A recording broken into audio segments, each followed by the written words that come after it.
Bonsoir, bonsoir tout le monde. On veut vous accueillir ce soir dans le nom de Jésus. Alléluia. On accueille aussi ceux qui nous suivent en ligne, qui sont des auditeurs fidèles. On accueille aussi ceux qui découvrent l'Évangile au travers de cet écran. On veut vous accueillir vraiment de tout notre cœur ce soir. Et nous réalisons, mes frères et sœurs, que c'est une grâce, privilège aussi pour nous d'être assis là ce soir dans la présence du Seigneur. Il y a tellement d'endroits où nous pouvons y être, nous pouvons y aller, mais nous avons été appelés par celui qui nous a sauvés, celui qui nous a retirés de là où nous étions. Moi, je regarde à ma vie, je ne peux être que reconnaissant ce soir, parce que j'aurais été très loin. Je regarde ce que le Seigneur a fait dans ma vie, dans notre vie, mes frères et sœurs. C'est vraiment l'occasion pour nous vraiment de l'honorer, de le respecter, respecter sa parole. C'est une grâce, c'est un privilège, non? On peut faire beaucoup de bruit dans ce monde devant beaucoup de choses, dans les stades, dans beaucoup de festivités, mais devant ce Seigneur qui nous a sauvés. Je peux vraiment l'acclamer ce soir. Je peux vraiment, sans timidité, vraiment le louer de tout mon cœur ce soir. Parce que en lui, il y a la vie. Nous ne demeurons pas dans la mort. En lui, il y a la vie éternelle qui nous a donnée. Encore ce soir, nous voulons nous mettre sous le ministère de l'Évangile, sous la parole de Dieu, parce que le Seigneur a quelque chose pour nous ce soir, mes frères et sœurs. Moi, je suis dans l'attente ce soir. Il y a une crainte dans mon cœur. Il y a la parole de Dieu qui nous dit que j'ai besoin de sagesse, mais la sagesse commence là où il y a la crainte de Dieu. Cette crainte est dans mon cœur ce soir. Parce que je veux le louer, je veux l'honorer, je veux l'adorer. Je veux faire ce qui est bon pour lui. Parce que je peux faire beaucoup de choses de ma propre force. Mais le Seigneur, il a dit, sans moi, vous ne pouvez rien faire. Et j'ai besoin de me rapprocher de lui ce soir. Allons nous lever ce soir, mes frères et sœurs. Allons le chercher de tout notre cœur. Nous allons entendre l'Évangile. Nous allons entendre ce message ce soir. Le Seigneur a quelque chose pour nous, pour chacun de nous. On a peut-être des questions sans réponse, mais ce Dieu qui est vivant, ce Dieu qui sonde nos reins, nos cœurs, il a la réponse pour chacun de nous ce soir. Et moi, je crois que pour ma vie, j'ai besoin de lui. Je peux faire beaucoup de choses par ma propre force. Mais il a dit que sans moi, vous ne pouvez rien faire. Et j'ai besoin de demeurer en lui, afin qu'il demeure en moi, afin que je puisse porter du fruit. Et pour nous tous, c'est comme ça, mes frères et sœurs. Seigneur, nous voulons vraiment nous courber devant ton trône, le trône de ta grâce ce soir, parce que tu es ce Dieu vivant qui nous a justifiés, qui nous a rachetés de là où nous étions, qui nous a arrachés, Seigneur, des ténèbres, pour nous emmener, Seigneur, dans le royaume de ton amour, Jésus. Nous sommes reconnaissants ce soir. Nous voulons vraiment, Seigneur, nous courber devant ta face. Nous voulons élever ton saint nom, Seigneur, afin que, Seigneur Jésus, tu puisses encore, Seigneur, continuer ton œuvre dans notre cœur. Faire ce que tu as besoin de faire, nous parler. Jésus, nous voulons vraiment ouvrir nos cœurs ce soir comme un livre, afin que tu puisses écrire, Seigneur, sur ce cœur, dans ce livre. Nous crions à toi parce que nous avons besoin de toi. Nous voulons t'honorer pour tout ce que tu as déjà fait dans nos vies, pour tout ce que tu vas faire encore, ce que nous ne voyons pas encore. Nous voulons élever ton saint nom. Nous voulons acclamer ton saint nom ce soir, Jésus, car il n'y a aucun autre nom qui a été donné sous ce ciel pour que chacun de nous puisse être sauvé. Seigneur, nous voulons vraiment, Seigneur, t'honorer. Allons applaudir ce Dieu vivant ce soir. Allons le crier ce soir. Alléluia. Le Seigneur est bon et son amour durera toujours, sa fidélité subsiste à jamais. Le Seigneur est bon, il ne nous décevra jamais, il est avec nous. Oh, c'est un Dieu fidèle et un Dieu bon. Rendez ta fidélité, ta bienveillance remplit nos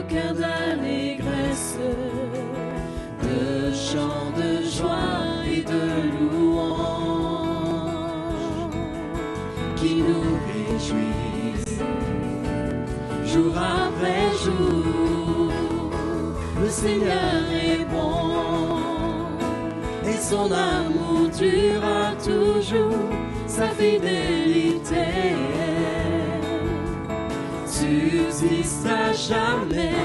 Le Seigneur est bon, il ne nous décevra jamais, il est avec nous. Oh, c'est un Dieu fidèle et un Dieu bon. Grande est ta fidélité, ta bienveillance remplit nos cœurs d'allégresse, de chants de joie et de louanges qui nous réjouissent jour après jour. Le Seigneur est bon et son amour durera toujours, sa fidélité subsiste à jamais.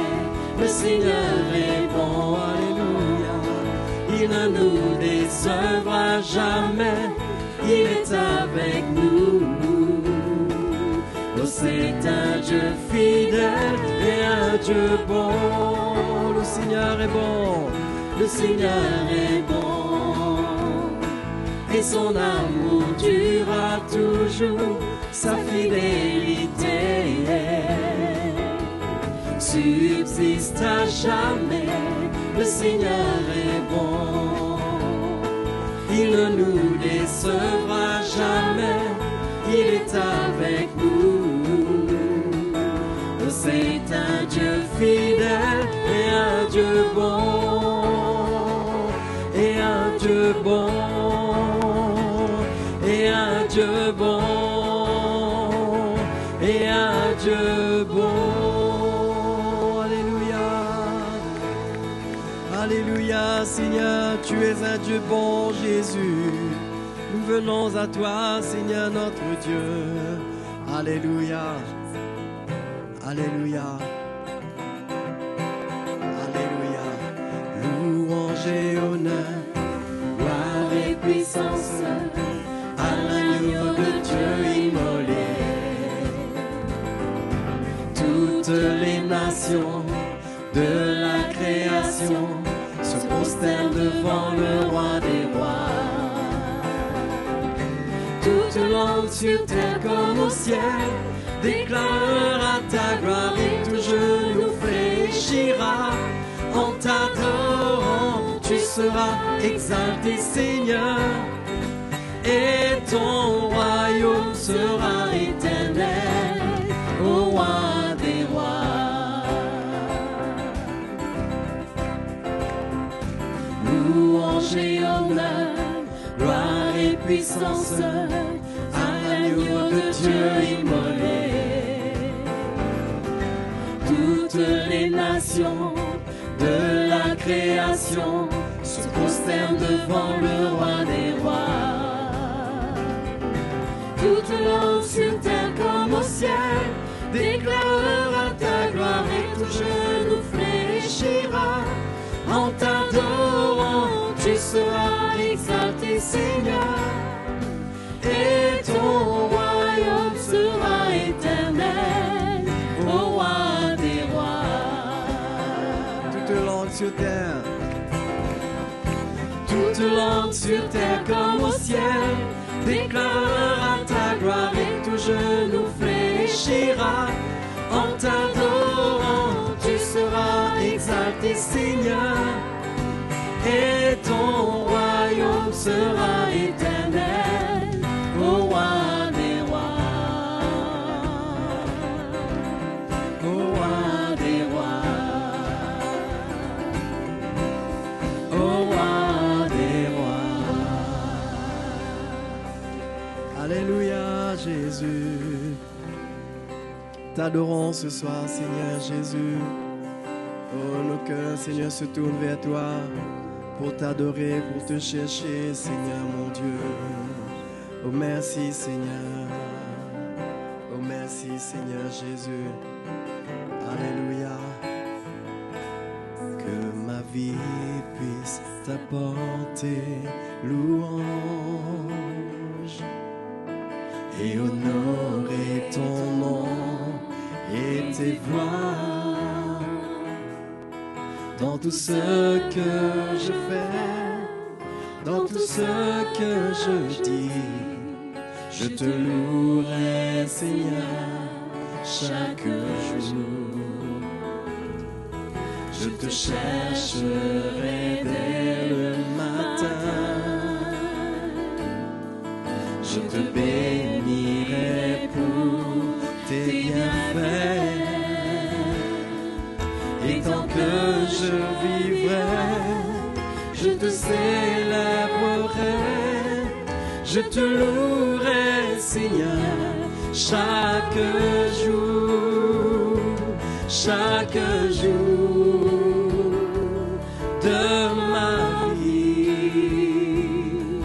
Je te louerai, Seigneur, chaque jour, chaque jour de ma vie. Je te louerai, Seigneur, chaque jour.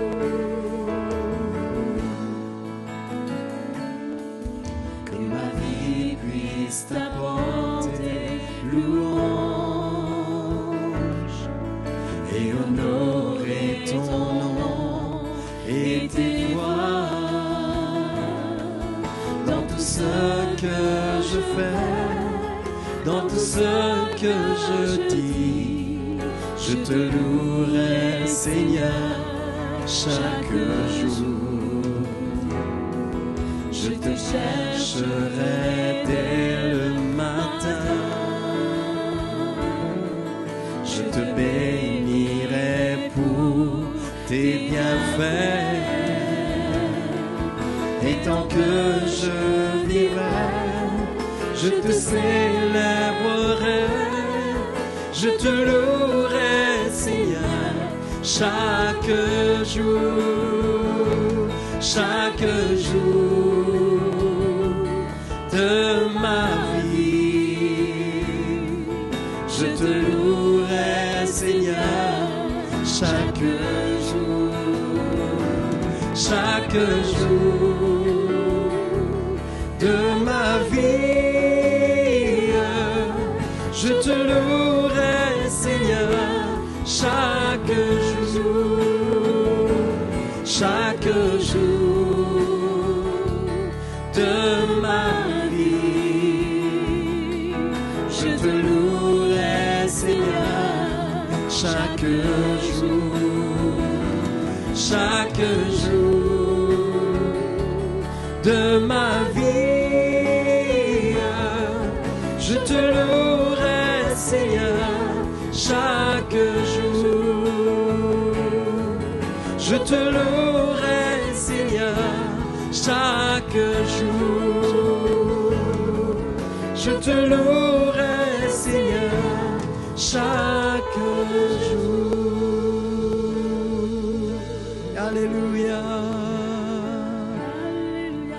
Oh Seigneur, je te louerai. Oh merci Jésus. Merci mon Dieu. Alléluia. À toi la gloire. Tu mérites la gloire et l'honneur. Nous levons nos mains en louant, en adorant ton saint nom. Tu mérites la gloire et l'honneur. Nous levons nos mains en louant, en adorant ton saint nom. Car tu es grand, tes miracles sont si grands. Nul n'est comme toi, Seigneur. Nul n'est comme toi, Seigneur. Car tu es grand, tes miracles sont si grands. Nul n'est comme toi, Seigneur. Nul n'est comme comme toi, Seigneur.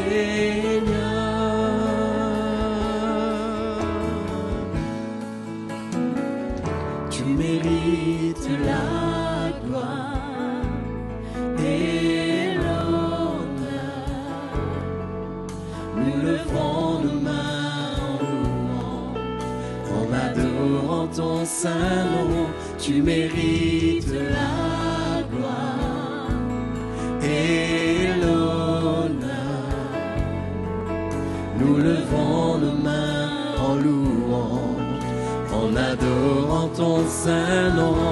Car tu es grand, tes miracles sont si grands. Nul n'est comme toi, Seigneur. Nul n'est comme toi, Seigneur, car tu es grand, tes miracles sont si grands. Nul n'est comme toi, Seigneur. Nul n'est comme toi, nul n'est comme toi, Seigneur, car tu es grand, tes miracles sont si grands. Nul n'est comme toi, Seigneur. Nul n'est comme toi, Seigneur, car tu es grand, tes miracles sont si grands. Nul n'est comme toi, Seigneur. Nul n'est comme toi, Seigneur. Nul n'est comme toi, Seigneur Jésus. Nul n'est comme toi, Seigneur. Alléluia. Tu es grand, Seigneur. Tes miracles sont grands, Jésus. Nous t'adorons. Nous t'adorons, Seigneur. Alléluia. Ô Seigneur, mon roi. Nous t'adorons, Seigneur Jésus. Alléluia, notre Dieu. Inabarana segebe de shelais. Oh Jésus, je t'adore. Je t'adore, oh mon Dieu. Je te loue, Seigneur. Tu es là, mon Dieu. Tu es si grand, Seigneur Jésus. Alléluia, mon roi. Alléluia. Je te loue, mon Seigneur, oh mon Dieu.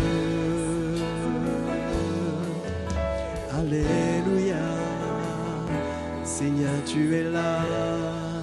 Nous voulons t'adorer, t'élever, Jésus, t'honorer, Seigneur. Alléluia. Merci, Seigneur. Merci, Jésus. Que ton nom soit glorifié, Seigneur. Que ton nom soit béni, mon Dieu. Alléluia. Jésus, nous t'adorons. Nos mains s'élèvent vers toi pour t'adorer. Nos cœurs s'élèvent vers toi, Seigneur, pour te glorifier, Jésus. Car tu es digne, Seigneur. Tu es le maître sur notre vie. Nous t'adorons, Seigneur Jésus. Alléluia. Oh, merci, Seigneur. Merci, Jésus, mon Dieu. Merci, mon roi. Alléluia. Alléluia. À toi la gloire, Seigneur Jésus. Oh, merci, notre Dieu. Merci, Seigneur. Tu es bon et tout-puissant, Seigneur. Oh, merci, notre roi. Merci, notre Dieu. Alléluia. Alléluia, à toi la gloire, Seigneur. T'adorons, notre Dieu. Nous t'adorons, Seigneur. nous nous prosternons à tes pieds, Jésus.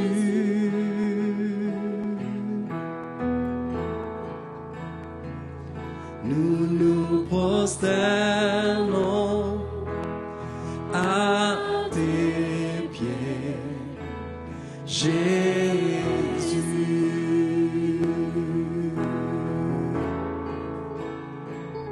Nous nous prosternons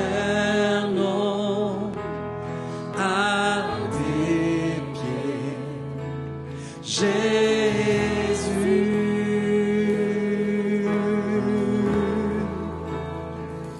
Nous nous prosternons à tes pieds, Jésus.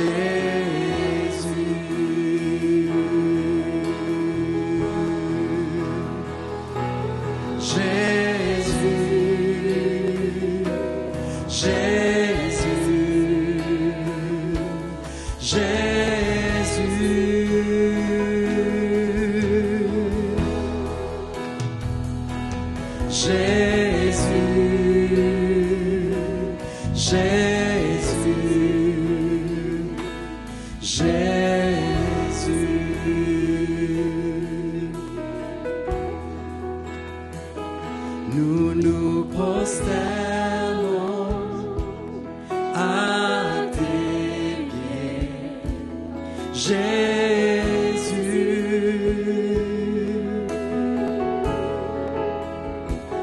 Nous nous prosternons à tes pieds, Jésus.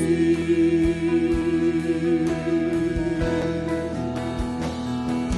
nous prosternons à tes pieds, Jésus. Nous nous prosternons à tes pieds,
Jésus.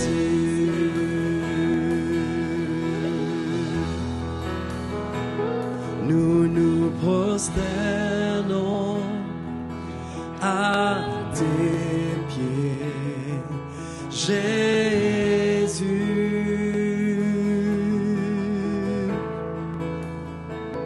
Nous nous prosternons à tes pieds, Jésus,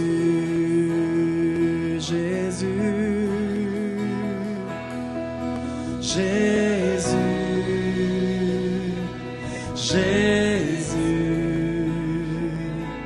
Jésus,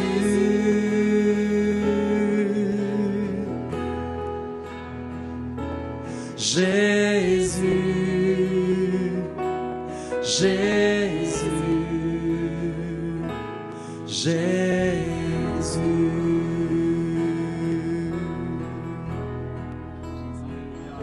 Alléluia, Seigneur. Oh Jésus, oui Jésus.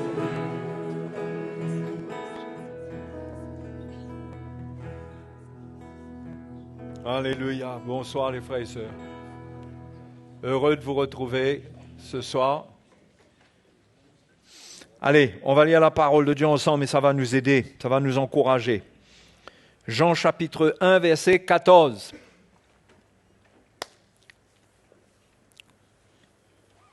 Jean 1, 14. Jean 1, 14 nous parle de quoi? Nous parle de la parole de Dieu, Jésus qui a été fait chair, et que par cette parole nous a été révélée la grâce et la vérité. Et la parole a été faite chair, et elle a habité parmi nous, pleine de grâce et de vérité. Et nous avons contemplé sa gloire, une gloire comme la gloire du Fils unique venu du Père. Donc, la grâce et la vérité marchent ensemble. C'est ce que Jésus est venu apporter. Et je dirais, je vous laisse cette image, c'est qu'il n'y a pas meilleur ambassadeur de la vérité que la grâce. La grâce est comme un ambassadeur de la vérité. C'est elle qui précède, c'est elle qui prépare les cœurs et c'est elle qui accompagne la vérité. C'est elle qui rend possible l'œuvre de la vérité. Et nous sommes sous ce ministère, non pas d'une vérité qui est crue, qui nous écrase, qui nous condamne, mais sous le ministère d'une vérité qui est empreinte de la grâce du Seigneur, où Dieu veut nous montrer que sa main est étendue vers nous, qu'il est avec nous, que depuis la mort de Jésus, il n'est pas contre nous, mais qu'il veut accomplir son œuvre dans notre vie et il nous demande son attention dans la foi pour que nous puissions accueillir la vérité, la rechercher, la désirer, l'accueillir. Et c'est pourquoi je vous dis que la grâce est le meilleur élément de la part de Dieu pour révéler la vérité.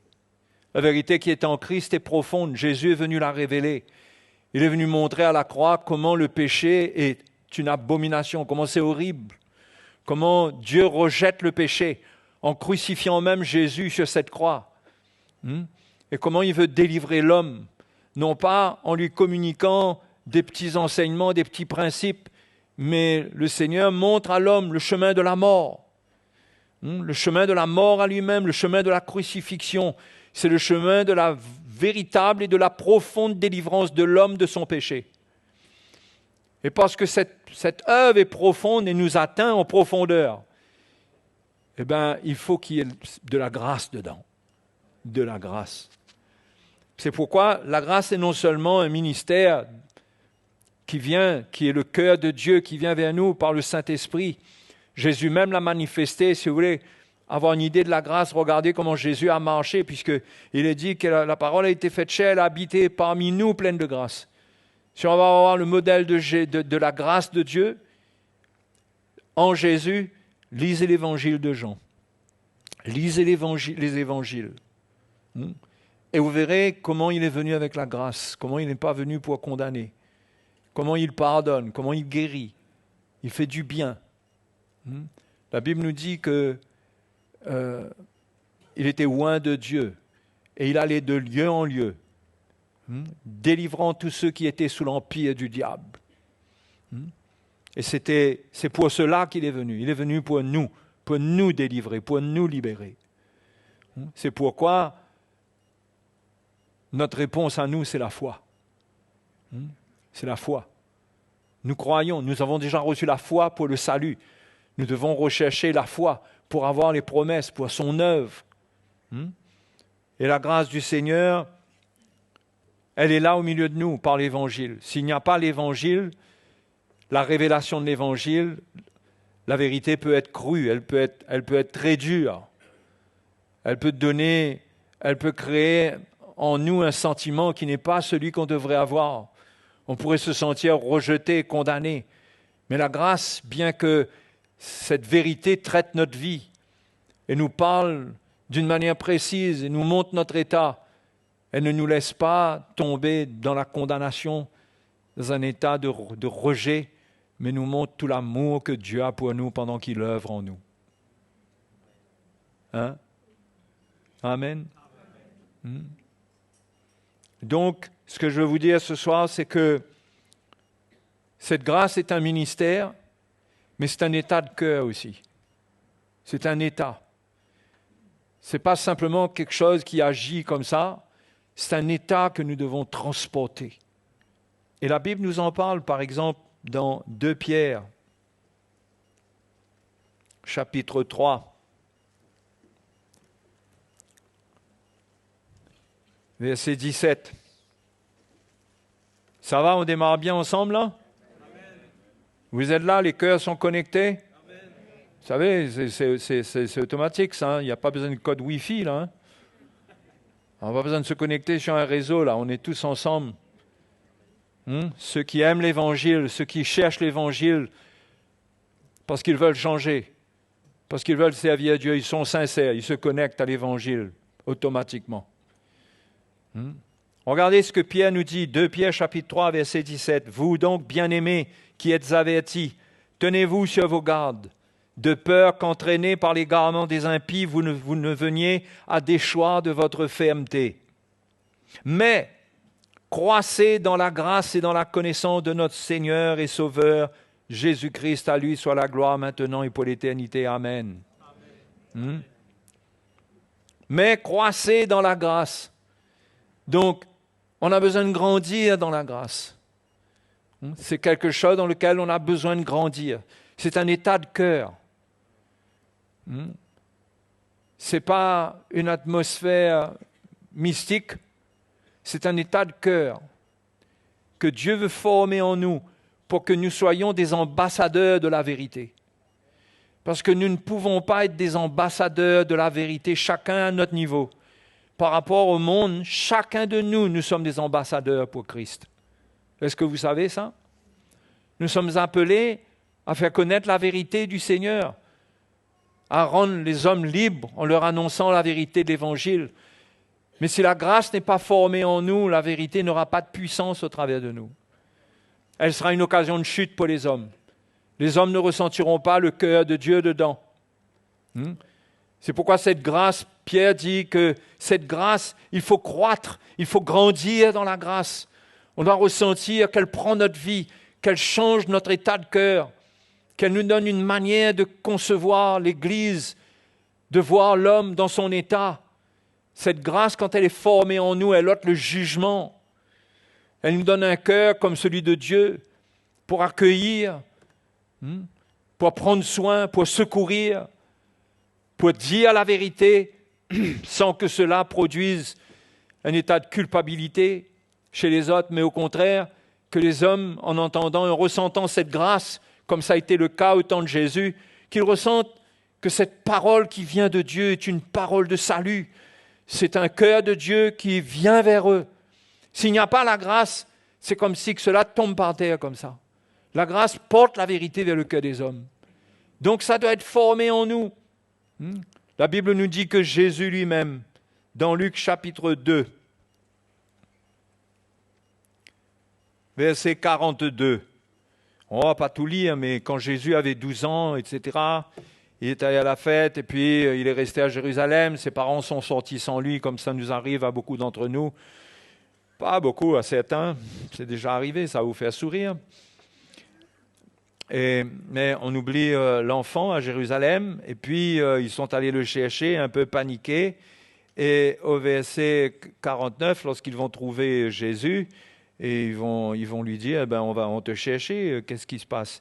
Et Jésus va leur dire, pourquoi me cherchiez-vous? Ne savez-vous pas qu'il faut que je m'occupe des affaires de mon Père? Mais ils ne comprirent pas ce qu'il leur disait. Puis il descendit avec eux pour aller à Nazareth. Il leur était soumis. Sa mère gardait toutes ces choses dans son cœur. Verset 52. Et Jésus croissait en sagesse, en stature et en grâce devant Dieu et devant les hommes. Il croissait en sagesse. Il apprenait de la part du Père, au travers des circonstances. Il comprenait, il apprenait de la part de Dieu comment agir, depuis tout jeune. Il grandissait en stature. On sentait qu'il y avait quelque chose qui émanait de lui. Il croissait en stature et il croissait en grâce. Sa croissance faisait de lui quelqu'un qui était de plus en plus accessible. Sa croissance spirituelle ne le barricadait pas derrière une spiritualité où il comprenait tellement de choses que les hommes n'avaient pas accès. Au contraire, il croissait en grâce. Il y avait quelque chose en lui qui faisait qu'on était attiré vers lui. C'est ce que ici, la parole de Dieu appelle la croissance en grâce. Il est dit devant Dieu et devant les hommes. C'est quelque chose qui se forme devant Dieu et devant les hommes. Si on veut apprendre la grâce et grandir dans la grâce en dehors de notre relation envers les hommes, on n'apprendra pas grand-chose. En priorité, entre nous, l'Église, dans toutes les choses qui peuvent arriver, eh bien, Dieu veut travailler en nous pour que nous puissions avoir cette grâce. Il veut nous briser. Vous savez, la grâce, ça ne peut pas se former autrement que par le brisement. Quand Dieu brise notre carapace charnelle, c'est elle qui est dure. Elle est orgueilleuse. Elle croit comprendre. Elle est arrogante. Elle peut se tenir devant quelqu'un et lui faire ressentir qu'il ne comprend rien. C'est une attitude qui peut condamner, qui amène les hommes à être dégoûtés finalement de Dieu parce qu'ils ne peuvent pas ressentir l'amour dans l'amour de Dieu. Mais quand Dieu nous brise, quand il brise cette carapace charnelle, cette carapace d'orgueil, qu'il enlève en nous toute confiance que nous avons en nous-mêmes, eh bien là, la grâce se forme en nous. Cette grâce devient forte dans notre cœur, elle peut s'exprimer. Et si nous n'avons pas cette grâce, nous ne sommes pas très utiles pour l'œuvre de Dieu. L'œuvre de Dieu dans l'esprit pour toucher le cœur des hommes. Parce que Dieu ne nous donne pas accès au cœur des hommes s'il n'y a pas cette grâce. Parce que sans la grâce, la vérité fait trop mal. La vérité détruit. C'est pourquoi la loi n'a pas été un ambassadeur de la vérité. La loi a plutôt été un huissier.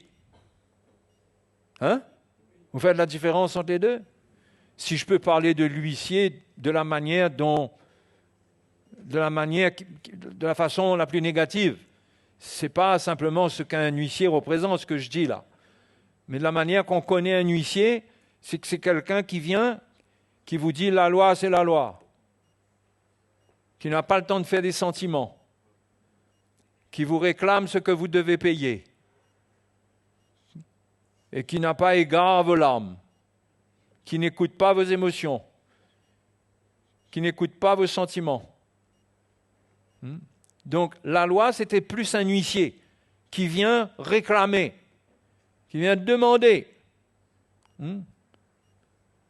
Voilà ce que tu as fait, voilà ce que tu mérites. Il faut payer. Il faut payer. Mais aujourd'hui, nous sommes sur le ministère de la grâce. Nous avons un ambassadeur qui s'appelle la grâce. Si vous voulez une ambassadrice, mais je dirais une ambassadeur, ça va être plus simple pour moi. La grâce, c'est l'ambassadeur de Dieu pour venir parler de la paix de Dieu et faire ressentir que ce que Dieu cherche, c'est la paix avec lui. C'est ce qu'il veut. Il ne veut pas condamner. C'est pourquoi si on n'a pas cette grâce formée dans notre cœur, on va faire ressentir autre chose et on va amener la vérité dans un autre esprit. Et on a besoin de cette grâce, alors qu'on est instruit, on est enseigné, on a besoin de l'œuvre de Dieu qui forme cette grâce en nous. On en a besoin pour notre contact avec le monde. On en a besoin pour nos relations que Dieu veut former entre nous. On en a besoin dans notre maison. Et ce n'est pas une grâce qui laisse de côté la vérité. Ce n'est pas un ambassadeur qui se laisse corrompre. Il reste ferme avec la vérité. Ce n'est pas une grâce qui vient dire des choses personnelles. C'est une grâce qui représente le Seigneur, son cœur, sa vérité. Mais c'est un cœur qui doit être formé en nous pour que le ministère du Seigneur de réconciliation soit puissant au travers de nous. Si vous voulez ressentir vraiment le cœur de grâce, c'est d'aller dans 2 Corinthiens chapitre 5, verset 19. Vous verrez l'esprit dans lequel Paul parle, c'est dans l'esprit de cette grâce-là. Au verset 19.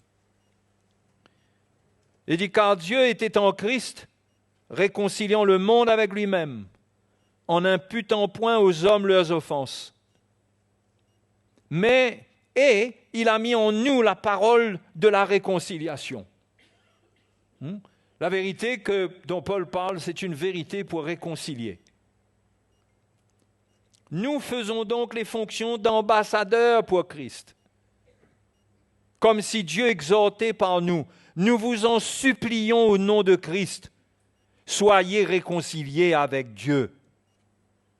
Vous voyez ce cœur-là?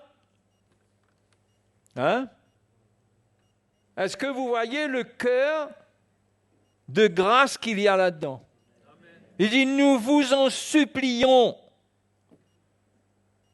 Qui supplie là? Il dit comme si Dieu exhortait par nous, c'est comme si Dieu lui-même vient supplier les hommes.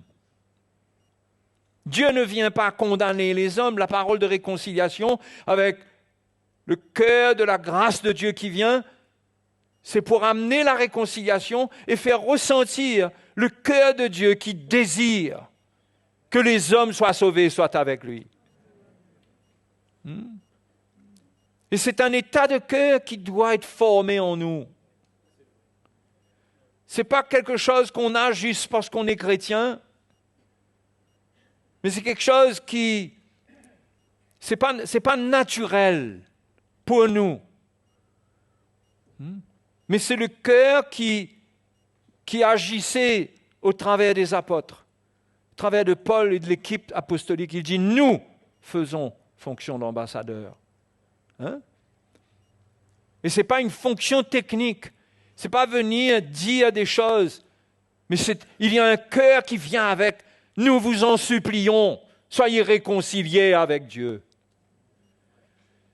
Ce genre de cœur-là, la grâce doit former cela en nous pour que si nous devons intervenir d'une manière ou d'une autre, c'est avec ce cœur-là. Ce n'est pas avec un cœur qui condamne. Ce n'est pas avec un cœur qui rejette. L'église de Corinthe était dans un piteux état. Le monde, le péché avait envahi l'église. Mais Paul ne vient pas malgré tout, malgré la gravité de l'état du péché, il ne vient pas les condamner.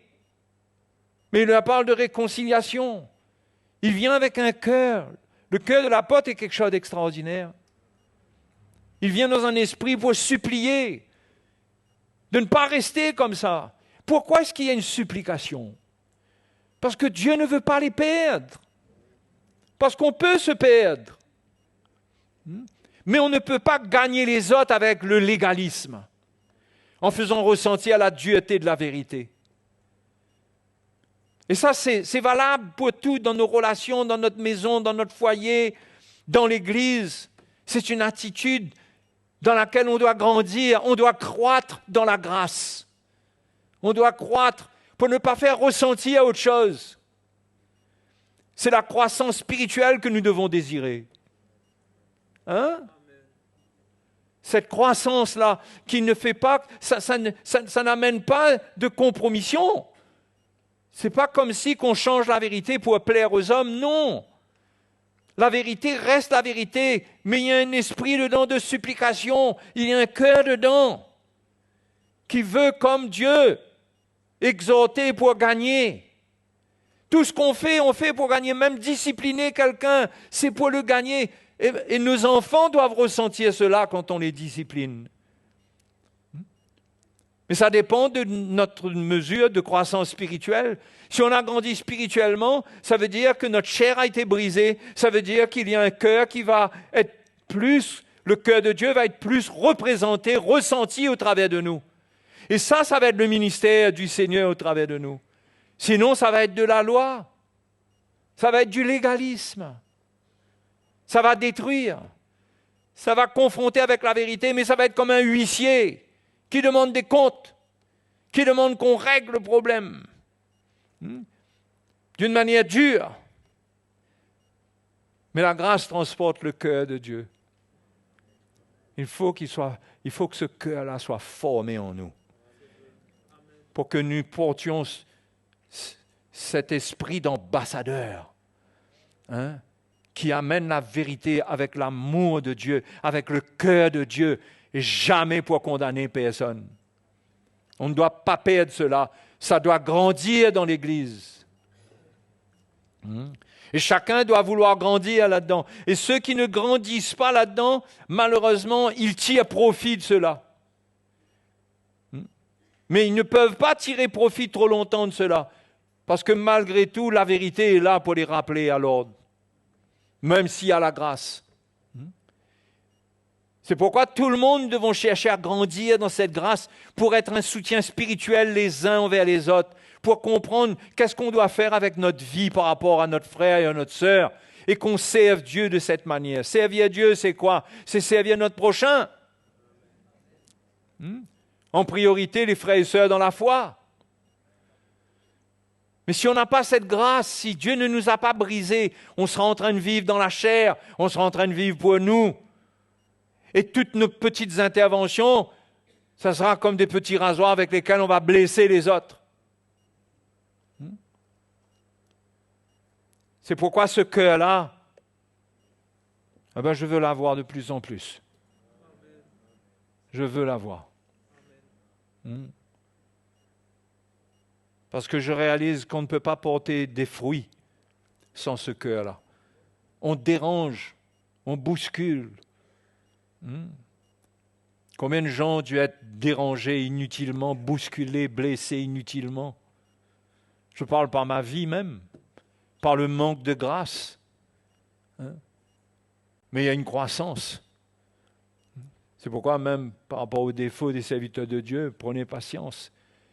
Mais vous-même, ne soyez pas seulement spectateurs, mais laissez Dieu vous briser pour former cela en vous. Parce que c'est par grâce qu'on est sauvé, non? Vous êtes d'accord avec moi? On est sauvé par la grâce. Comment est-ce qu'on devient un moyen de salut pour les autres? Par la grâce. Par la grâce, ça veut dire quoi? Bien sûr que ça veut dire que ce n'est pas par les œuvres. Et oui, ce n'est pas par les œuvres de la chair, mais c'est le même esprit. Par la grâce, cela veut dire que si la grâce est formée en moi, je deviens un moyen de salut pour les autres. Je représente cette grâce, elle m'accompagne. Et je suis une bénédiction pour ma famille, pour mes enfants, quand j'ai ce cœur-là. Mais celui d'avoir l'ambassadeur, j'ai l'huissier. J'ai l'huissier. J'ai un cœur dur. J'ai les papiers.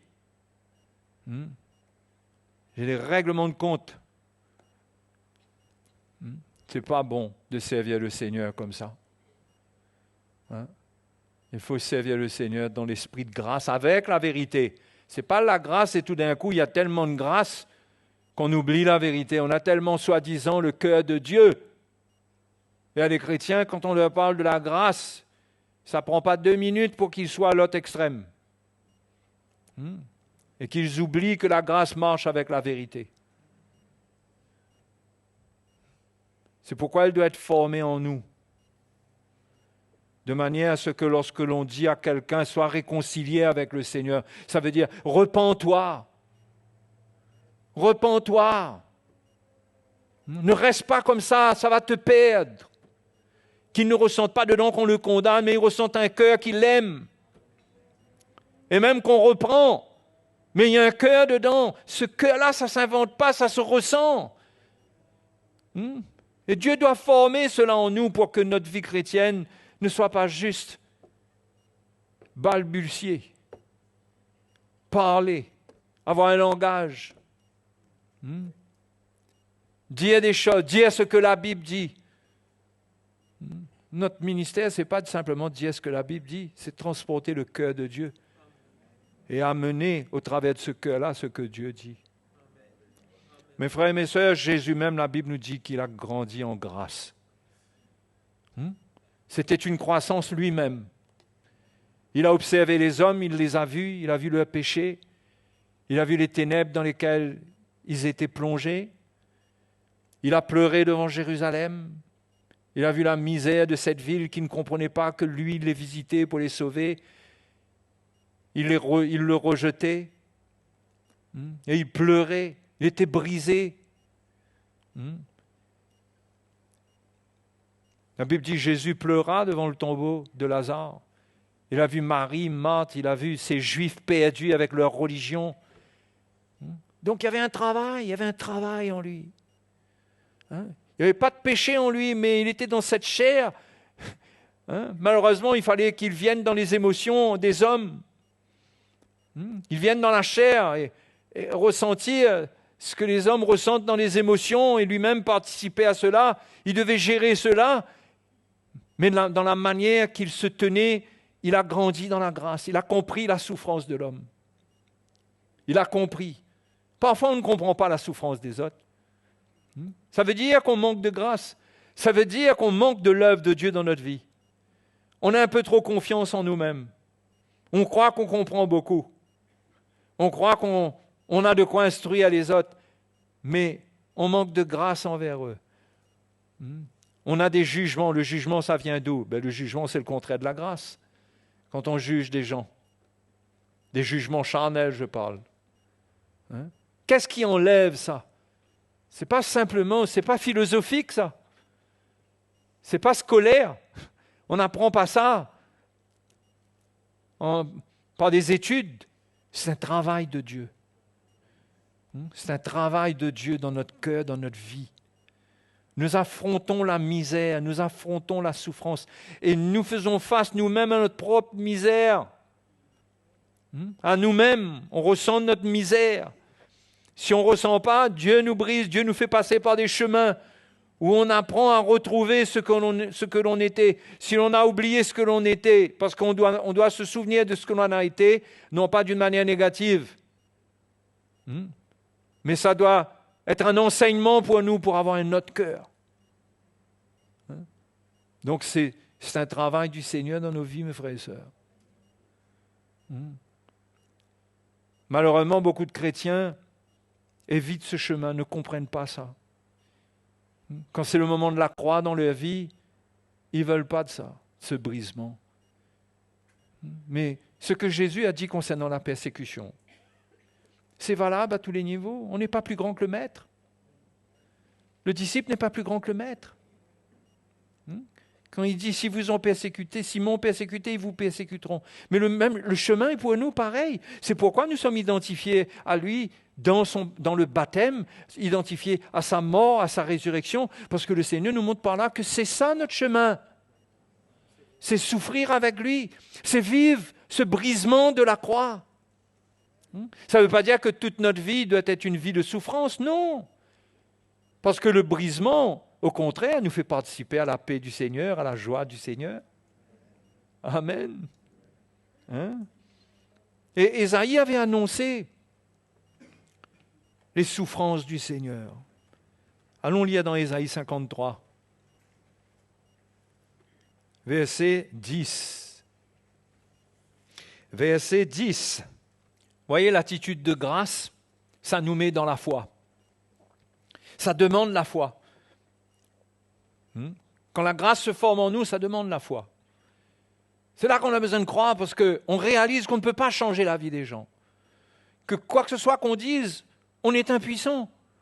On ne peut pas changer la vie des gens. Donc, tout ce qu'on fait avec la grâce, on le fait par la foi. On s'attend au Seigneur, à ce qu'il parle, à ce qu'il agisse lui-même. Mais quand on le fait avec la loi, on le fait nous-mêmes. Et regardez ce que Ésaïe dit concernant le Fils de Dieu. Il a plu à l'Éternel de le briser par la souffrance, de le briser par la... Par là, je ne suis pas satisfait. Il a plu à l'Éternel de le briser par là. Merci, frères et sœurs. Après avoir livré sa vie en sacrifice pour le péché, il verra une postérité et prolongera ses jours. Et l'œuvre de l'Éternel prospérera entre ses mains. Après l'avoir brisé par la souffrance, c'est là que l'œuvre de Dieu va prospérer entre ses mains. C'est ce qui est écrit ici. Et le verset 11 continue. À cause du travail de son âme, il rassasiera ses regards. Du travail de son âme. Vous savez, la souffrance intérieure, le brisement intérieur que Jésus a ressenti dans son âme, ce brisement, cette souffrance dans laquelle il était en tant que fils de l'homme. Et il était le fils de Dieu, mais il était aussi le fils de l'homme. Et il y avait un travail dans son âme de souffrance, de brisement. C'était pas facile. Les tendances naturelles de la chair n'allaient pas dans le sens de la croix. Il a vécu un brisement. Et il s'était donné à la croix pour accomplir la volonté de Dieu. Mais il avait ressenti déjà sa résistance dans le jardin d'Éden. Quand il dit, Père, s'il est possible que cette coupe s'éloigne de moi. Vous me suivez? Il a ressenti la résistance de la chair. Mais il a dit, non pas ma volonté, mais la tienne. Et il s'est donné à la mort. Et en se donnant à la mort, il a brisé cette résistance. Il s'est offert. Et il a souffert. Ce n'est pas parce qu'il s'est donné que tout d'un coup, il n'y avait plus de souffrance. Et la souffrance, ce n'était pas seulement physique, mais elle était spirituelle, elle était intérieure. Il a vécu cela afin que Dieu lui confie, afin que par cette mort, par ce brisement, il porte en lui les sentiments que Dieu veut qu'il ait dans la perfection pour sauver les hommes. À cause du travail de son âme, il rassasiera ses regards. Par sa connaissance, mon serviteur juste justifiera beaucoup d'hommes et il se chargera de leurs iniquités. Il se chargera de leurs iniquités. Il va être capable, après ce brisement, après cette mort sur la croix, de se charger des iniquités des hommes, c'est-à-dire en voyant le mal, en voyant le péché dans leur vie, en voyant comment ils ne sont pas droits. Il ne va pas les juger, parce que l'iniquité appelle le jugement. L'iniquité appelle la condamnation. Non, il va se charger de cela. Il dit, il se chargera de leurs iniquités. À cause de ce brisement, à cause du travail de son âme. Et c'est comme ça que l'œuvre de Dieu allait prospérer entre ses mains. Ce que Dieu nous donne, nous confie, ça ne prospère qu'au travers de cette œuvre de brisement en nous-mêmes. Quand nous souffrons l'œuvre de la croix dans notre vie, comment pouvons-nous souffrir l'œuvre de la croix? Quand nous sentons notre misère, quand nous en avons assez d'être religieux, quand nous ressentons qu'il y a une sécheresse et que nous aspirons à la vie, nous voulons que Dieu œuvre en nous et Dieu nous conduit et il y a des choses qui arrivent. Quand nous ne voyons plus clair aussi, quand nous ne comprenons plus, nous n'arrivons plus à la repentance, nous n'avons plus de réponse à l'Esprit de Dieu en nous, il y a un brisement qui doit s'opérer, il y a un travail qui doit se faire. Et Dieu est fidèle. Dieu est fidèle. Il veut nous amener là-dedans, chacun à notre niveau, pour que notre famille prospère entre nos mains. Pour les parents. Pour l'homme, qu'est-ce qui doit se passer pour l'homme? La Bible dit que le mari doit livrer sa vie comme Christ a livré sa vie pour l'Église. Non? Pourquoi est-ce qu'il doit livrer sa vie? Il y a un brisement. Et il livre sa vie. Et il se charge des iniquités de ses enfants. Non pas qu'il peut les sauver par lui-même sans l'œuvre de la croix, mais il y a quelque chose, une grâce, une vérité qu'il va transporter, qui va faire de lui une occasion de salut pour sa famille, pour sa femme. Il va se charger d'eux. Mais si cette grâce-là n'est pas là, il va agir comme un huissier, moi je vous dis, moi. Il va agir comme un huissier, il va réclamer qu'on le respecte. Monsieur, madame, vous savez à qui vous parlez là? C'est ça l'huissier, non? De respecter l'homme d'État que je suis qui vient vers vous. Je signalerai votre cas. Vous m'avez insulté. Vous comprenez l'image que je vous donne? Hein? Mais le cœur du Seigneur, c'est pas qu'on ne dit rien devant le manque de respect, par exemple de nos enfants. Mais il y a un cœur dedans qui doit être formé. Hein? On vient contrecarrer le plan de l'ennemi qui veut nous faire monter sur un ring pour nous battre avec les autres.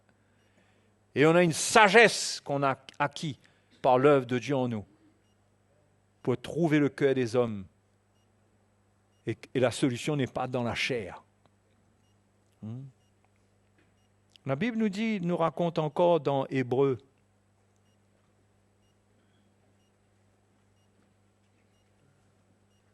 Dans Hébreux, chapitre 5, verset 7, en parlant de Jésus. C'est lui qui, dans les jours de sa chair, a présenté avec de grands cris et avec larmes des prières et des supplications à celui qui pouvait le sauver de la mort. Et il a été exaucé à cause de sa piété.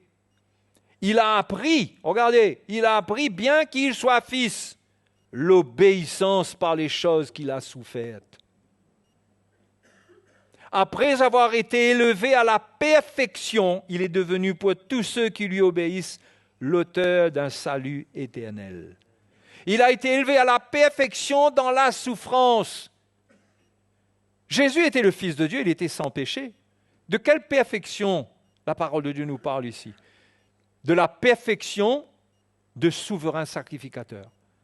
De ce qu'il devait être en tant que souverain sacrificateur, c'est-à-dire celui qui sauve les hommes de leurs péchés. Il devait être élevé à la perfection à cette place-là.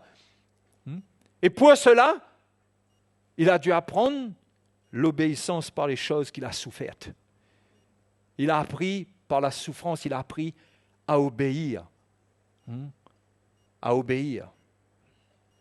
C'est pourquoi quand il dit au Père, s'il est possible que cette coupe s'éloigne de moi, il ne voulait pas désobéir. Mais il dit non pas ma volonté, mais la tienne. Là, il choisit d'obéir par la souffrance. Ne croyez pas que l'obéissance, ça se fait dans la facilité. C'est pourquoi il doit y avoir un désir en nous d'engager notre vie. Et il y a des moments où Dieu nous appelle à nous identifier à la croix, à prendre notre croix, à accepter la souffrance que produit l'obéissance. La souffrance, pas seulement la souffrance des circonstances, parce que la souffrance des circonstances peut ne rien produire dans notre vie, et même nous décourager. Mais c'est quand on souffre, en nous identifiant, on souffle l'obéissance. Vouloir obéir, ça nous coûte et on obéit. Alléluia. C'est difficile, mais on obéit. Le chemin qui est devant nous n'est pas facile, mais on sait qu'on a besoin d'y aller. Et quand on choisit ce chemin, il y a un brisement qui s'opère en nous. La croix devient une réalité dans notre cœur. Hein? La croix devient une réalité dans notre cœur. Elle n'est plus un langage de l'estrade, ni un langage que nous partageons ensemble commun dans l'Évangile. Elle devient une réalité dans notre vie. Nous expérimentons sa puissance. Et Dieu nous élève là où il nous a appelés. Il nous met là où il nous a appelés, comme pour Jésus. À cet endroit où nous aurons de la grâce, quand il va nous confier la vérité, nous aurons de la grâce en nous pour parler sa vérité, de sa vérité. Et non pas de la loi, du légalisme, de la dureté. Mais si on évite le chemin de la souffrance, c'est-à-dire le chemin de l'obéissance, si on l'évite, on ne se ressentira qu'écrasé par les circonstances. Je ne vous parle pas de circonstances de malheur qui tombent sur vous, les frères et sœurs. Je vous parle de décisions que vous devez prendre, d'identification où vous savez que vous avez pris une décision. Cette décision vous coûte. Elle coûte cher à votre chair. Parce que votre chair va être brisée. Vous n'allez pas lui donner quoi que ce soit là-dedans.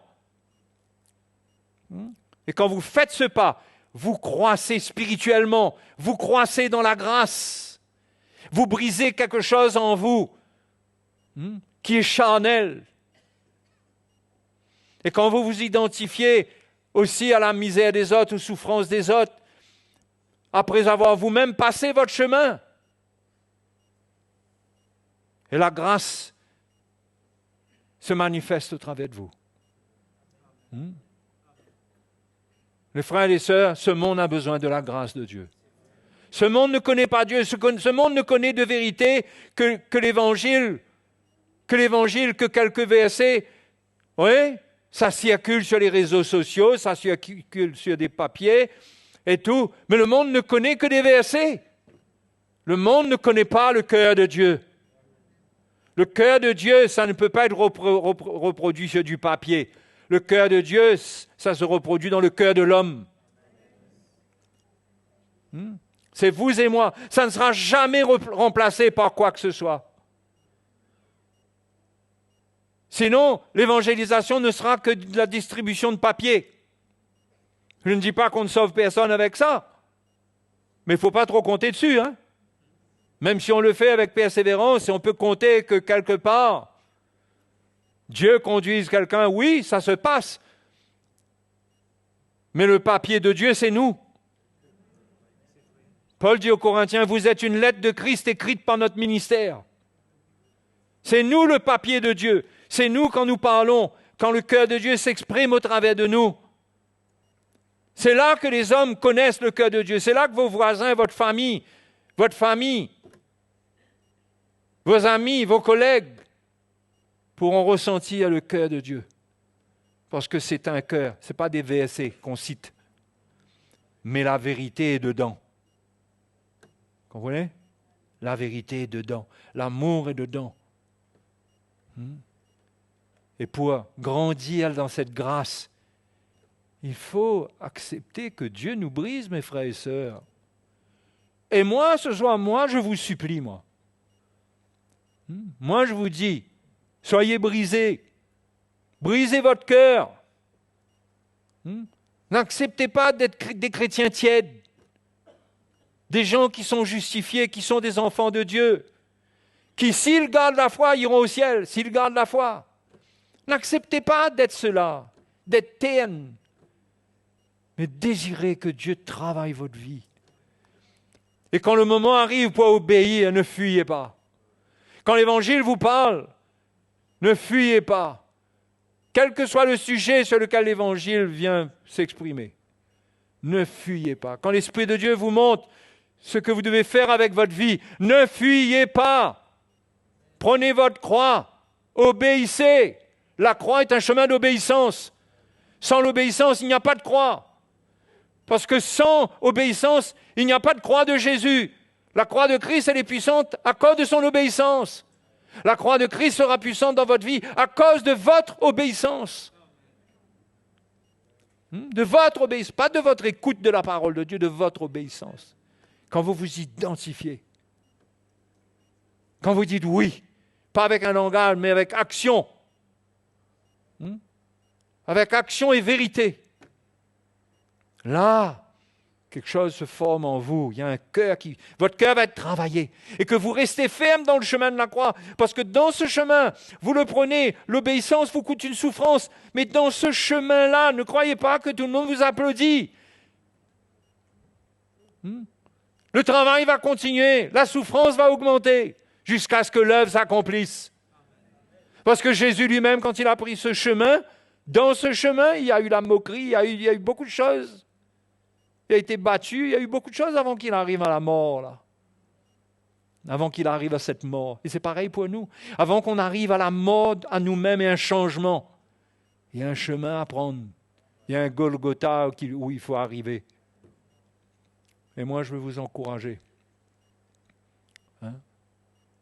Et vous supplier.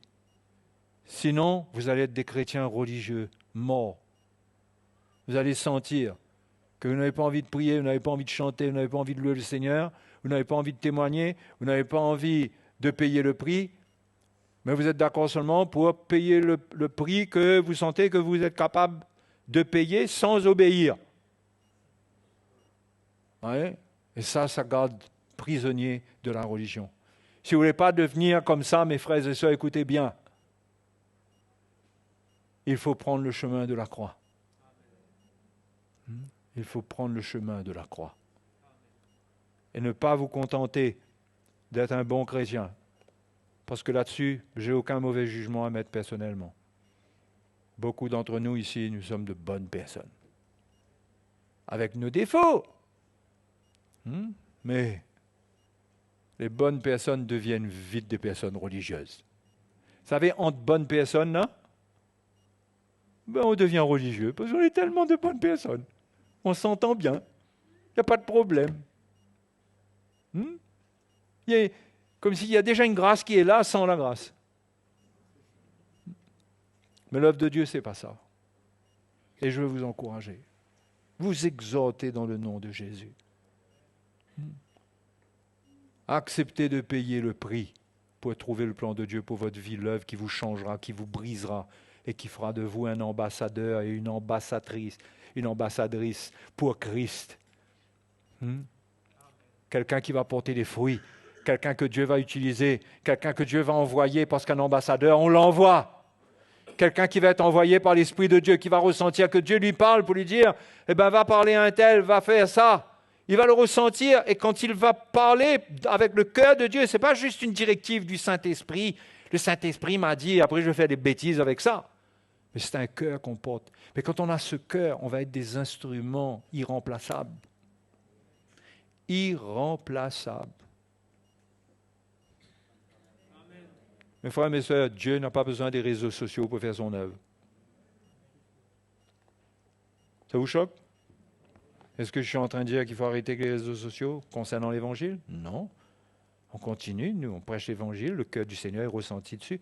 Mais en ce qui concerne chacun de nous, c'est l'œuvre que Dieu accomplit en nous qui fera de nous un témoin vivant, un témoin de sa grâce, un témoin de sa mort et de sa résurrection. Un témoin de sa grâce, je veux ce cœur-là. Je ne veux pas être un perroquet de la Bible. Je ne veux pas répéter des versets. Je veux le cœur qui est dedans. Et pour avoir le cœur qui est dedans, Dieu doit me faire passer par le chemin de la croix, la mort à moi-même, le brisement de ma chair, tout ce que je ne vois pas aujourd'hui. Dieu me montrera quels sont les obstacles dans ma vie. Et ce que je vois, il faut obéir à se repentir et accepter de prendre le chemin qu'il faut pour grandir dans la grâce. Amen. Alléluia.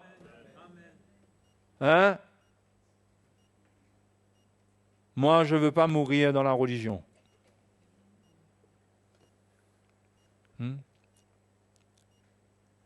Je dois me garder vivant dans ce chemin. Le jour où je commencerai à renoncer à l'appel de Dieu, au sacrifice que je dois faire avec ma vie, là où Dieu m'appelle, ce que Dieu m'appelle à faire, ce que Dieu m'appelle à être, ce jour-là, je commencerai à être mort spirituellement. Mais je veux vous encourager, ne croyez pas que c'est le chemin des prédicateurs pour qu'ils vous annoncent de bons messages. C'est un appel pour nous tous. Amen. Amen. Vous réalisez là le privilège que Dieu veut nous accorder, il nous appelle tous, il nous fait comprendre comment le servir. Il nous appelle, mais il faut obéir. Il faut obéir. Alléluia. Amen. Pas besoin de plus que ça. Allons nous mettre debout, allons prier. Merci Seigneur.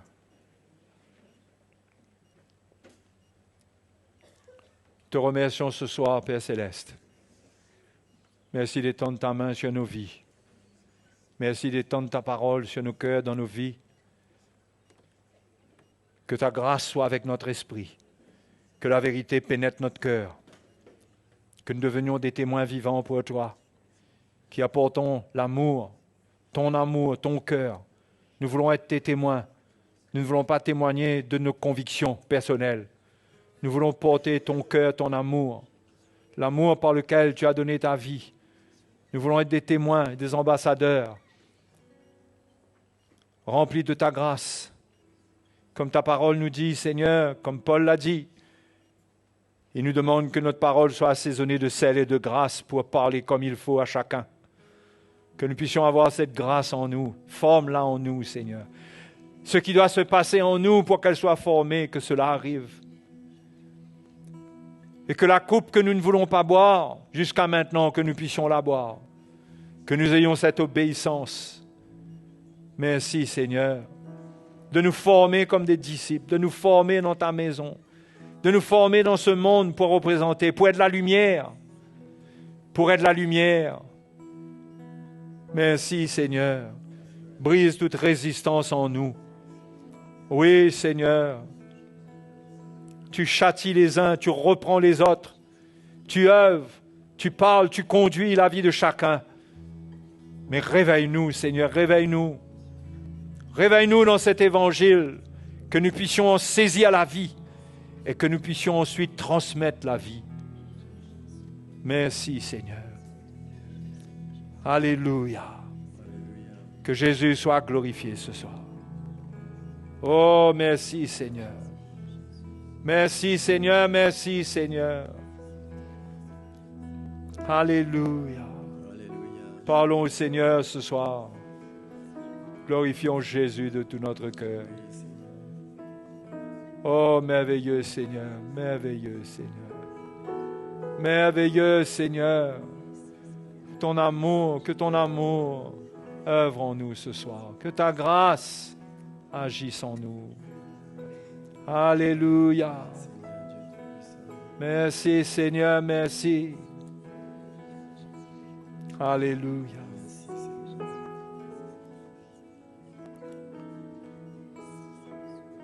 Approchons-nous du Seigneur ce soir. Oui, approchons-nous de lui. Approchons-nous du trône de la grâce. C'est là que nous ressentirons le cœur de grâce du Seigneur pour nous. Avec nos faiblesses, il ne nous condamne pas. Venons vers lui ce soir. Avouons, confessons, reconnaissons et recevons le pardon, recevons le soutien, l'aide, le secours. Alléluia.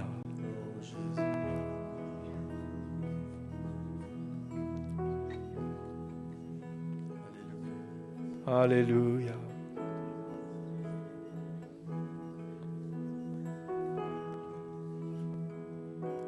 Un cœur pour toi,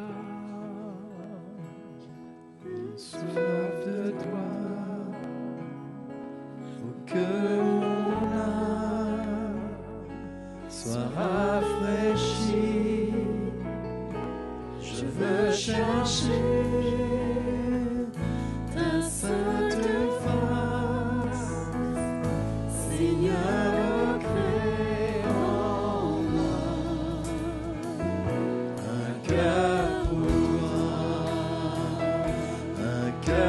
pour toi, une soif de toi, oh que mon âme soit rafraîchie. Je veux chercher ta sainte face, Seigneur, crée en moi